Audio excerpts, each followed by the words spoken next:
গৌড়বঙ্গ ইউনিভার্সিটির আন্ডারে ছাত্রছাত্রী আছো এবং তোমরা যারা ফার্স্ট ইয়ার মেজর সাবজেক্ট ইতিহাস সাবজেক্টটি নিয়েছো,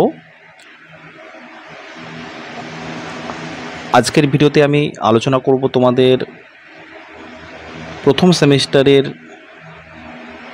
নতুন সিলেবাস, অর্থাৎ মেজর সাবজেক্টের কয়টি পেপার তোমাদের পড়তে হবে এবং তোমাদের নাম্বার ডিস্ট্রিবিউশনটাও আমি তোমাদেরকে দেখিয়ে দেব। তোমরা যারা চ্যানেলে নতুন আছো তোমরা চ্যানেলটিতে যুক্ত থাকো এবং তোমাদের এর আগে এডুকেশন সাবজেক্টের একটি মেজর সিলেবাস আমি আলোচনা করেছিলাম এবং এই নিয়ে তোমাদের দ্বিতীয় একটি ভিডিও, এবং আমি তোমাদের এখন থেকে নিয়মিত তোমাদের গৌড়বঙ্গ ইউনিভার্সিটির আন্ডারে এডুকেশন সাবজেক্ট এবং হিস্ট্রি এই দুটো ক্লাস আমি অলরেডি শুরু করে দিয়েছি এবং তোমাদের ভিডিওর মাধ্যমে আমি খুব শীঘ্রই আসব। তো দেখো, তোমাদের এখানে DC1 অর্থাৎ DC1-এ এখানে তোমাদের যে টপিকটা তোমাদের আগে জানতে হবে। এখানে ডিসিটা হচ্ছে ডিসিপ্লিন কোর।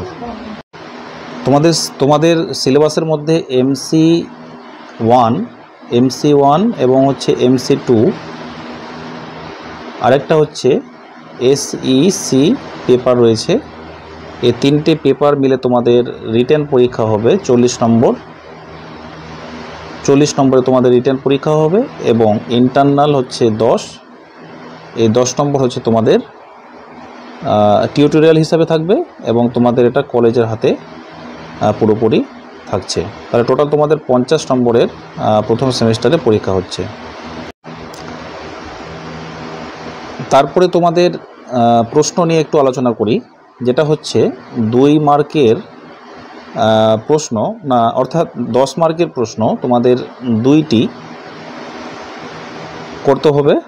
অর্থাৎ পরীক্ষায় 4টি প্রশ্ন থাকবে, 2টি প্রশ্নের উত্তর তোমাদেরকে করতে হবে। তার মানে এখানে 10 + 10 তাহলে কত হলো? 20 নম্বর।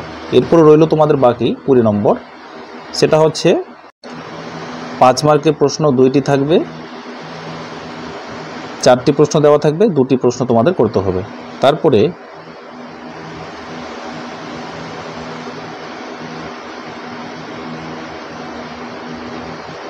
5 মার্কের প্রশ্ন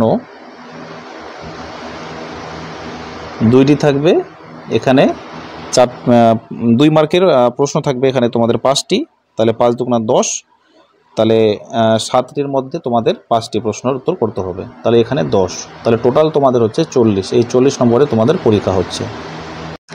এবারে তোমরা চলো ডিসিপ্লিন কোডটা বুঝে নাও। এখানে প্রি হিস্টোরি থেকে 6th সেঞ্চুরি, অর্থাৎ দেখো বাংলাটা আমি এখানে বোঝার জন্য আমি এখানে তুলে ধরেছি প্রাক ইতিহাস থেকে খ্রিস্টপূর্ব 6ষ্ঠ শতাব্দী পর্যন্ত। আমি তোমাদের এই ক্লাসটাতে আমি বুঝিয়ে দেবো প্রাক ইতিহাস মানে pre history, proto history, historical age যেটা রয়েছে, মানব সভ্যতার যে ইতিহাসটা রয়েছে সেটাকে মূলত 2টি ভাগে ভাগ করা গেছিলো। তারপর দেখো ইউনিট 1, এটা তোমাদের এখান থেকে ইউনিট 1 থেকে শুরু হলো। ভৌগোলিক পটভূমি অর্থাৎ জিওগ্রাফিক্যাল ব্যাকগ্রাউন্ড। এখানে তোমাদের কি পড়তে হচ্ছে? এখানে পড়তে হবে ফিজিওগ্রাফিক, যোগাযোগের প্রধান রুট, পরিবেশ, মানুষ এবং ভাষা, অর্থাৎ তাদের যে যোগাযোগ ব্যবস্থা অর্থাৎ এনভায়রনমেন্ট, পিপল, তাদের যে ল্যাঙ্গুয়েজ ছিল, ভাষা, অর্থাৎ প্রাগৈতিহাসিক যুগে যে তাদের ভাষা এবং সংস্কৃতি কী ছিল মানুষের, তাদের যোগাযোগের প্রধান রুট কী ছিল, সেসবের সম্পর্কে তোমাদের কিন্তু জানতে হবে।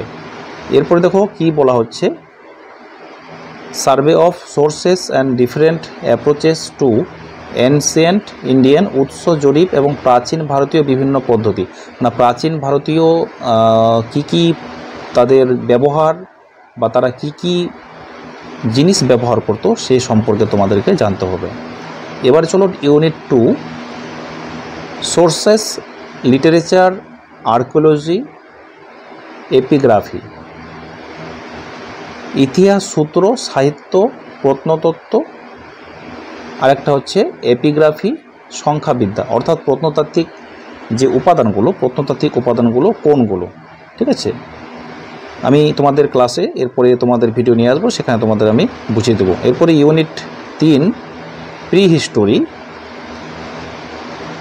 এখানে তোমাদের যেগুলো পড়তে হবে সেটা হচ্ছে একটি প্যালিওথিক সংস্কৃতির ক্রম এবং ভৌগোলিক বন্টন, টোপোগ্রাফিক এবং জলবায়ু পরিবর্তন, পাথর শিল্পের বিবর্তন। এই যে দেখো, মধ্যপ্রস্তর যুগ, নবপ্রস্তর যুগ এবং হচ্ছে তাম্রপ্রস্তর যুগ, তিনটে যুগ তো তোমরা জানোই। তো পাথরের যে যুগটা সেটা হচ্ছে মধ্যপ্রস্তর যুগ। তাদের ব্যবহৃত জিনিসগুলো কী ছিল বা প্রযুক্তিগত উন্নয়নগুলো কী ছিল, চাষবাস বা পশুপালন যে করতো সেগুলো কি কি, সেগুলো কিন্তু তোমাদের জানতে হবে। এরপরে চলো, এখানে তোমাদের আরেকটি গ্রুপে মেসোলিথিক সংস্কৃতি, আঞ্চলিক এবং কালানুক্রমিক বিতরণ, প্রযুক্তি এবং অর্থনীতিতে নতুন উন্নয়ন, রক আর্ট, অর্থাৎ তাদের যে সংস্কৃতি, তাদের যে আঞ্চলিক যে বিতরণ বা প্রযুক্তি, টেকনোলজি, তো কোন জিনিসগুলো তারা উন্নয়নের তাদের রেখেছিল বা তাদের অর্থনীতিতে তাদের উপাদান হিসেবে কোন আঞ্চলিক জিনিসগুলো তারা বিতরণ করতো বা কোন প্রযুক্তিগুলো তাদের ছিল, ঠিক আছে, এগুলো তোমাদের জানতে হবে। এরপরে দেখো আরেকটি জিনিস এখানে জানতে হবে, লিওথিকের খাদ্য উৎপাদনের ধারণা বা খাদ্যর জীবিকা কী ছিল, এর শুরুর জটিলতা বোঝা, মানে শুরু থেকে শেষ পর্যন্ত, এই যে understanding the complexities of its beginnings.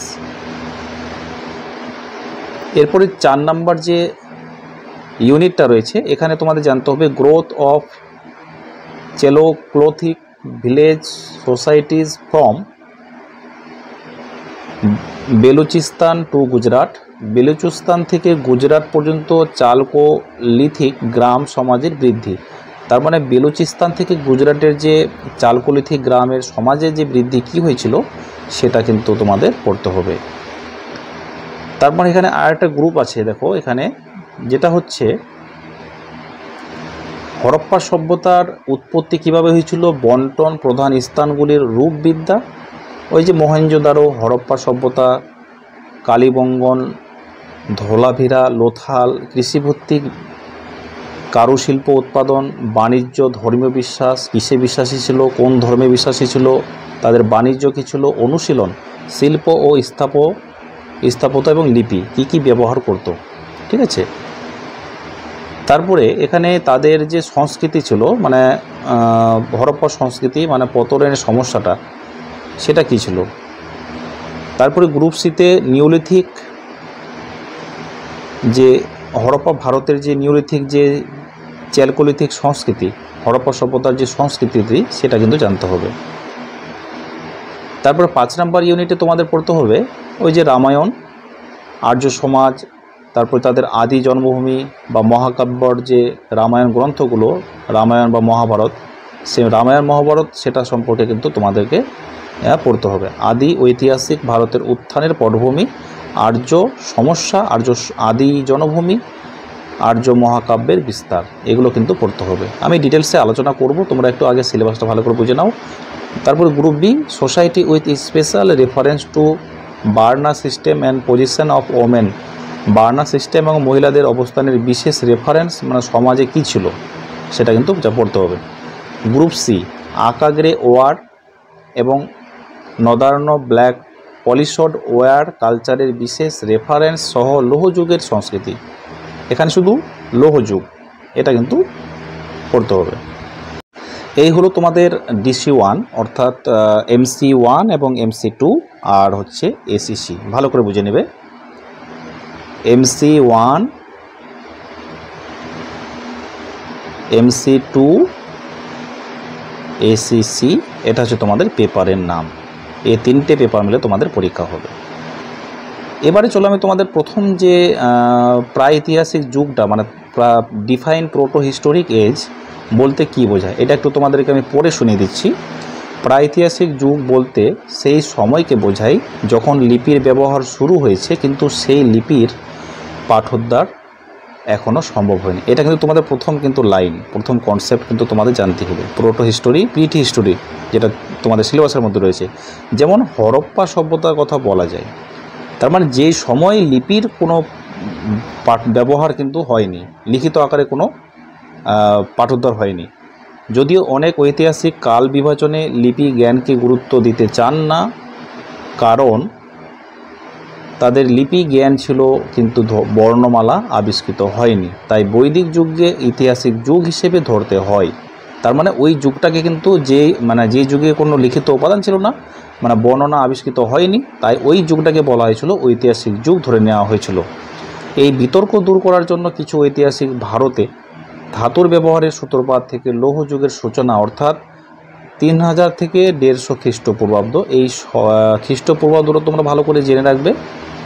তার মানে এই যে 3000 থেকে 1500 খ্রিস্টপূর্ব পর্যন্ত এই কাল পর্বটিকেই কিন্তু বলা হয় প্রাগৈতিহাসিক যুগ, মানে প্রাগৈতিহাসিক যুগ হিসেবে কিন্তু এটা ধরে নেওয়া হয়েছিল।